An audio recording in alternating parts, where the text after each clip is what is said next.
Great. Well, hello, everybody. So I'm seeing a couple of familiar faces, and there's new faces that I'm going to be getting to meet today, which is super exciting. So today I'm going to be talking about the idea of love letters.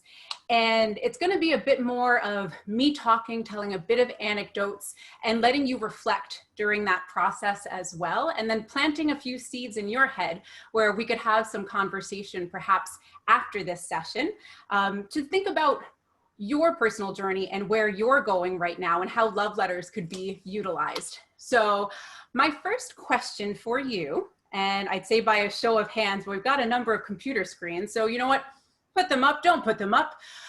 First question for you is, have you ever written a love letter personally? And I won't ask any details. We can discuss that over wine. All right, we've got a few hands, love letters personally. All right, so all the ladies that have their cameras on have written love letters personally. Have you ever written a love letter professionally? Interesting. All right, okay, we have a kind of a maybe, you know, and perhaps at the end of this, you'll find that, you know what, that is something that I'm doing, or you know what, maybe that's something I should be doing, because I can tell you the idea of love letter, for me, it's very metaphorical. So the way that I'm even using it now has greatly expanded from where it first began. But for the purpose of conversation today and the purpose of your own reflection, I'm going to stay in line with that. So the idea of a love letter. I'm Jillian, by the way. You always forget to introduce yourselves. I'm Jillian, and I write love letters. So the concept of a love letter, as we know, is someone pouring their heart, their essence, their being into every single word with the goal of wooing over the reader. So that's personal, but it can also be professional. And the idea of that can tie into so many different aspects that we can discuss offline as well. But the concept of a love letter is when you sit down with pen and paper or typing it out, and every single word that you're writing is so, to use a buzzword, authentically you, that when someone's reading it, they know exactly who you are. They know what that conversation would look like when they pick up the phone or Zoom in this case and chat with you. Your passion, your curiosity, your tactful self-promotion is inside every single word that you're putting out there. And then the concept of love letters also, when you actually take a step back, is risk-taking. It's finding new opportunities and knowing how you could fit into that situation and being able to articulate it. It's having the mindset of what is the absolute worst that can happen and what's the benefit that can happen in what you're doing, and internalizing that, because as we know, and this is another whole conversation that we could go down, words have impact. So whether it's the words that we're telling ourselves or whether it's the words that we're telling other people. And every single word that we use helps to train our brain and the way that we take risks, because risk-taking is a muscle. So with every single instance where I've written a love letter, I've become more courageous, I've become more self-aware, I've become more confident, and I've been able to even use those skills to help other people as well. So I'm going to take you through a few different anecdotes throughout my life. Then I'm going to pull out some common threads. I'm going to tie it up with a bow because I love bows. And then I'm going to plant a few seeds in your mind for your own reflection that either we can share after the fact or we can share offline. So welcoming to the new people that are coming in right now. I'm going to be jumping into some anecdotes about love letters. So anecdote number one, I was a senior in high school and I got accepted into the university that my father went to and that my brother went to, and everyone's really pumped that Jillian's going to their alma mater, except for me. So at the same time, I applied to my dream college and I got in on wait list. So now I'm faced with kind of a, what do I do? I can go to a university and get a great education. My family's happy. It's kind of the beaten path that's always been set before me. Or I can flex my little butterfly wings for the first time, pretty much, and decide to take a little bit of that opportunity and risk into my own hands. And that's what I did. So unbeknownst to everybody, I sat down at my computer and I wrote a love letter to Smith College. And in that love letter, I talked about what it felt like being on their campus. I pulled in every single emotion, every single sense that I had when I was there and what it felt like. I talked about the alumni that graced the hallowed halls. I talked about what I could bring and hopefully leave as my legacy to that college. And I put every single emotionally driven and infused word onto that piece of paper. And then I printed it out, I put it in an envelope, and I mailed it. Sidebar, majority of the love letters that I've written since have been via email, but that one was actually in the post. Fast forward a little bit, and the admissions department reached out and they said that I got accepted. And that was my very first love letter. Next love letter, internship time. So I had my idea of tippity top choice, what I wanted to do. Sidebar, again, it's not what I'm doing now, but what I wanted to do at that moment and who I needed to reach out to. I was extremely targeted. I aimed for the center of the bullseye. And yes, I'm making an archery reference because I shoot archery, but I aimed and was pointed at a very specific person. I researched that person and I researched that company and thought about what could I, Jillian, contribute to that brand? What would I glean from it? Who would I be? And what would I be bringing to their institution? And I sent her a love letter and I got it. Next one, summer business program. We're getting this whole little timeline about Jillian. Summer business program. So I applied for a summer business program and they write back to me and they say, Jillian, you know what? We're not accepting any outside students because one time we had this young woman from Yale and she kept falling asleep. So now we don't want to accept anyone else but our alumni. I'm like, all righty, can we chat? So I wrote them a love letter. And similar to those other ones, I discussed who I am, what I could be bringing, what differentiates me, and what I could learn from their program. Conversation ensued, which is the goal of everything that we're doing, is getting to that talk. And I got in with a scholarship. And funnily enough, that's where I met my employer that kickstarted my career in architectural sales before I moved to Canada. Last anecdote. I moved to Canada. I'm from New York, moved to Canada, studied French. And as I'm finishing that French program, I'm deciding, you know what? I might not necessarily want to stay in architectural sales. I might want to make a career transition. Noticing different tracks here. Make a career transition. But what should I be doing? So I was really reflecting. I was reaching out to people that I respected, and I was having lunch with a couple of my friends. And they were like, Jillian, did you know that there is a field that you can plan business events, not just weddings and bar mitzvahs, but events for companies? Or you could be selling cities and hotels. And this just sounded so absolutely magical to me that I'm like, I need to research this. This sounds really, really cool. So I started doing some research and I found JPDL here in Montreal, where I currently work. So I just gave away a spoiler, but I decided to write them a love letter. And keep in mind, I'm changing my career. I was in architectural sales for a number of years. I'm American. I'm not from Montreal. I'd be selling the city of Montreal in Canada, and not even from this industry, and don't really have that specific background that a lot of jobs and requirements say of must meet this. However, I had confidence. I know what I could do. I know what I could bring. I know what could differentiate me. And I know what I could learn from being at a company such as that and where it could lead me to today.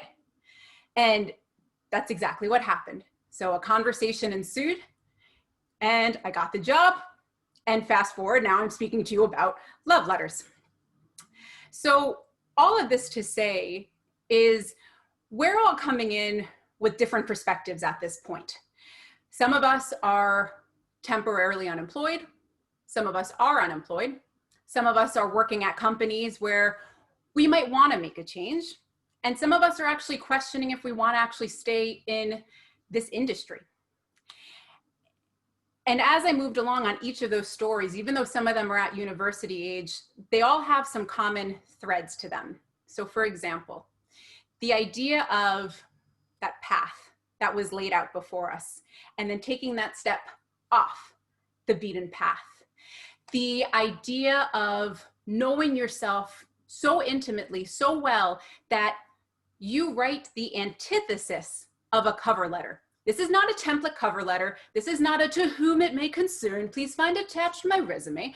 No, this is a persuasive letter to woo the reader on the other side, to make you stand out, to have you differentiate yourself. It's something that can be employed, for example, when perhaps there isn't even an opportunity there, but there's something that's so core inside of you that you know your value and what you can learn and give by being in that situation, that you create that opportunity yourself.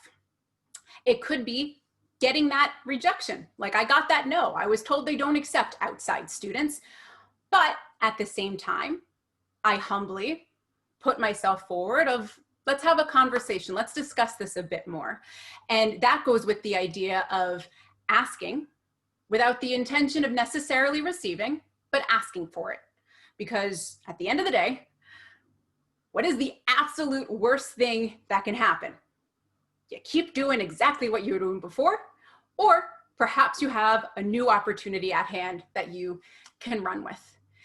And then lastly, is again, going back to that confidence in yourself, is knowing how you would be able to fit in, or perhaps not fit in, but benefit a specific company because of who you are and your differences and those transferable skills that they say. So this goes into the exercise of reflection. This goes into the idea of self-promotion and how to do that by learning about who you are, what differentiates you, because I was talking to actually Petula this morning about this, and there's so many things that we just do and we figure that everybody does them, but that's not necessarily the case. And you downplay what's making you so special, when at the same time, you could actually be presenting that to people. So when I'm writing these love letters, every single word has that emotion. Every single word has that passion. You know, when you're reading that letter, exactly what it would be like if you were speaking to me in a conversation and who I am as a person, because it is authentically left on that page. It's the antithesis of a cover letter. It's putting yourself out there 100% and just knowing your worth. And then over time, with every single cover letter that you're writing, you're going to start training your brain to make yourself be more able to take those risks, be able to articulate on your behalf, and also to see what's special about other people so that they can articulate on their own. So now I'm going to open up the discussion a bit, because I want to know, now that we have a better understanding of what a love letter is, that antithesis to cover letter, have you employed the use of it? Have you thought about that? Have you seen opportunities where perhaps you look at the job requirements and you're like, I only fit one of those. However, I have so many other parts of me that actually do relate. So I'd like to open this up. Unmute yourself, people, and let's have a chat. Where could love letters be used? Where have you used them? Do you have any questions? I'm here for you. Let's discuss about wooing people. Samantha. So I was thinking about when I purchased my condo, how I had minimal information about the condo. It was just like the apartment specs. So now living here for 3 years, I thought about, when I do want to sell my condo, I want to write a love letter to the next resident, because this is my first property. And I want to go through all the amazing things I uncovered, what I love about it, all the crazy little quirky things about it to really entice them emotionally, so that they feel the love that I have for this place, and that now I'm moving on and upgrading, so that maybe it's another first time home buyer that I'm going to resonate with, and then they'll want to buy my condo for them, or like, you know, if they're shopping around. So it kind of would make my property stand out. So I thought about, in future, a possible love letter that I would write to a future buyer. I love that. And that goes with that compelling nature, and kind of where I said love letters go into different areas. So another aspect and how love letters have been evolving is writing them for experiences, writing them for events, writing them for poignant moments, not just necessarily for a job, but here's something that you can just steep every essence of yourself in when you present it to someone, that all of a sudden their heartstrings get tugged a little bit and they want to be part of that moment or condo in this situation. Right, exactly. Thanks, Sam.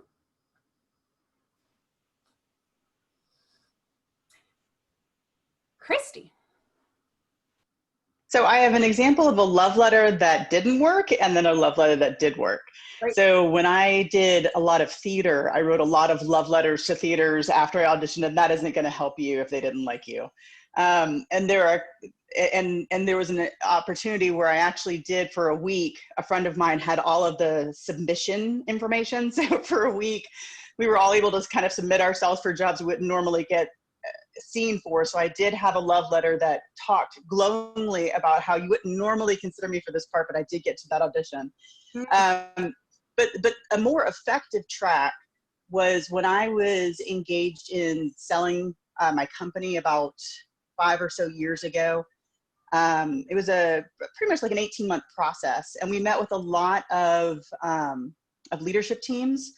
And so I didn't do direct love letters. What I did instead is I would research the CEO and their leadership team and the values of the company, and then I would post a LinkedIn blog that kind of resonated to those core values.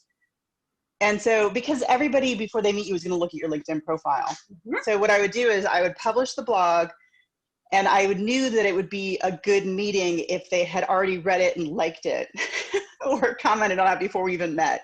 And so in that way, I was able to kind of write a love letter that was very specific to their core values, so they would get to know who we were as a leadership team before we even walked in the door. Mm-hmm. That's an excellent example. And have you ever done it, being that you have a background in acting as well, have you used video perhaps to do a different style of love letter?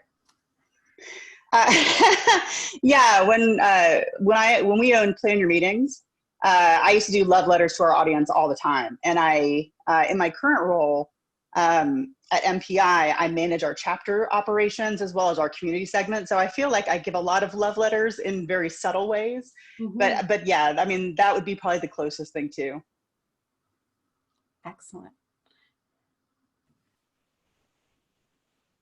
Petula, a young event prof as well, who happens to be my curly-haired sidekick with the Event Profs Book Club. So a budding young professional. So my love letter was when I was trying to sell my capstone event to my professor, who had to back it up and give me the golden ticket, or which is how he referred to the school credit card, so that we could book our event. And so I had to sell and do it kind of in a presentation style and translate my love letter to an in-person declaration monologue of love. Mm-hmm. To sell a promenade theater style event, which was very different to most styles of event, but having a theater background, I felt really adamant about this and how it could be an exciting new thing. And so I had to turn his mind onto a theater style event that he typically didn't back because he didn't feel that they were a sure thing, and persuade him to see that through my love of that and my just absolute trust in myself and our team, that we could do this. And he gave us the credit card, so it worked. Awesome. And I can't see your faces because you're on a black screen, but is there anyone that perhaps doesn't have video that would like to share, if you'd like to unmute yourself right now? And there's no music, so we're just going to sway in the background while we look at Diane's fish and move accordingly. All right. Well, if you feel like it, feel free to unmute yourself. But going kind of into the way of how I'm also transitioning the idea of love letters too. So there's on the professional side of creating those opportunities, but then even on the PR, marketing, and communications, and maybe because the idea of love letter is something that's so emotional and so intrinsic to you, what I've noticed now taking a step back is that whenever I've been traveling, whenever I've been attending events, whenever I visit a property, I write a love letter, or a word that Samantha and I like to use, homage, to that institution, to that experience, to that moment. And perhaps it's going with the idea of creating a bit of FOMO, but not so much. Like there's that part, but then there's also the part of inviting them to be a part of that journey with you. So it's taking each of those words that you're using, whether it's written, whether it's in a video, and using as many senses as possible. And, you know, perhaps they won't be able to taste what that food tastes like, but if you write with enough words, you probably could make their mouths salivate a little bit.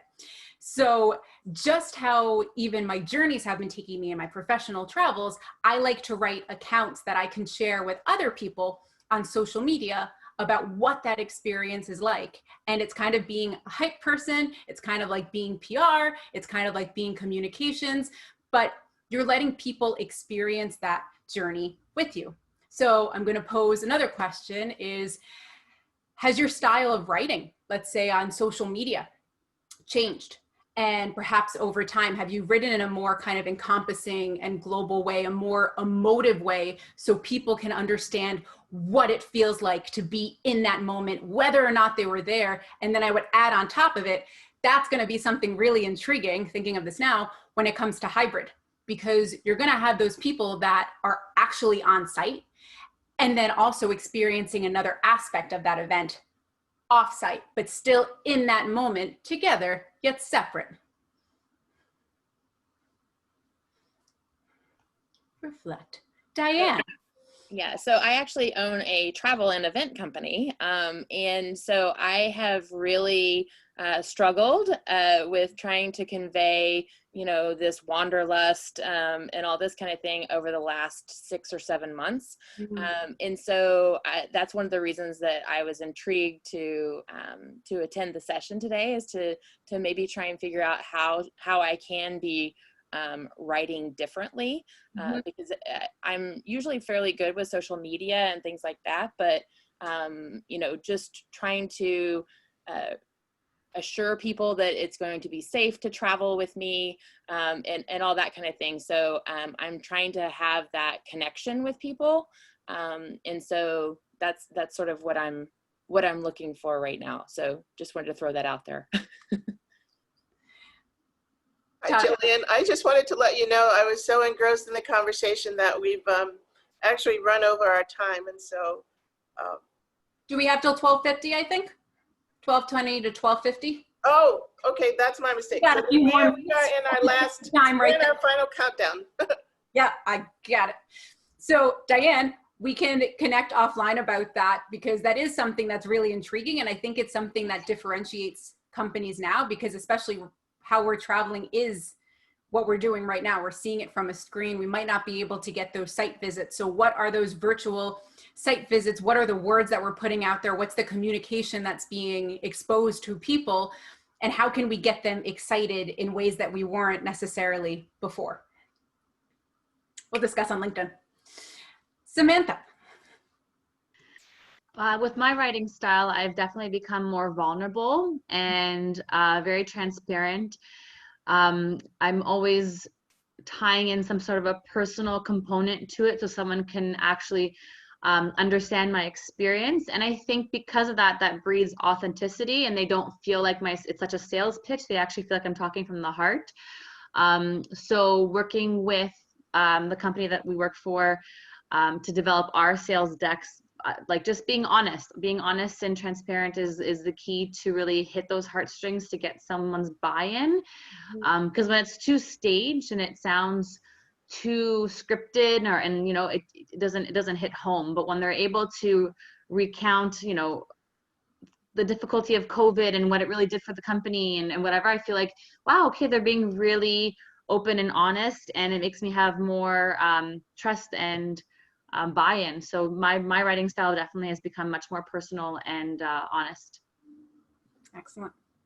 And that goes as well with sales. So one thing that I've noticed over time, again, kind of being whether it's targeted, you know, a lot of us are not a fan of the idea of cold calling and, hey there, you got an event, you do this, I do events, that's great. But actually bringing it back to that person. So for example, in my past life with architectural sales, I really wanted to get into Dylan's candy bar and I wanted to get my flooring in there. So I figured out how to contact Dylan by using all different email address permutations, but I found her. But I did a lot of research on who Dylan was as a person, and I wrote a very targeted message about her, not a sales pitch, about her and how that could complement what I'd want to be bringing in as well. And it intrigued her enough, which is the goal of any of these types of love letters. So either the type that Diane was talking about, what I was talking about, Petula, Samantha, Christy, but it intrigued her enough to want to have that conversation or to pass me to the person that would be appropriate to have that conversation. So it's another way of thinking that makes sales less saley.